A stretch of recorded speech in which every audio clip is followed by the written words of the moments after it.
so we think of those folks as going through a time of great sacrifice, but when I look at the exhibit here now, we also see these characteristics of them coming back from the war and becoming a generation of joiners.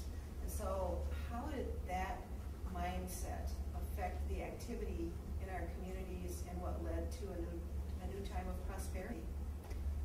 I think hardship was in some ways what drove this generation. If you think about being born, growing up during the Great Depression and the sense of suffering there was there, people will tell you that someone would come to the door who had no food, and instead of just putting out food on the kitchen table, they would treat that person as a guest and serve them in the dining room. So they were already bound by hardship and by the notion that they needed to help each other. I think the shock of the attack at Pearl Harbor and the coming together, the recognition that somehow their very way of life was threatened. For all of us today, we know what the outcome of World War II was, and it's very hard to put yourself in the mindset of a person who didn't know or didn't know at the time what that would be.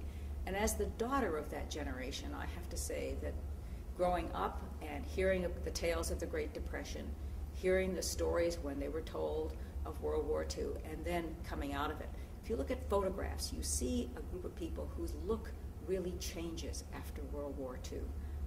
It's a galvanizing experience. I remember someone saying to me, before the war, my world was the 180 acres of our farm. I went off to World War II, and when I came back, I still worked on the 180-acre farm, but the world was my world.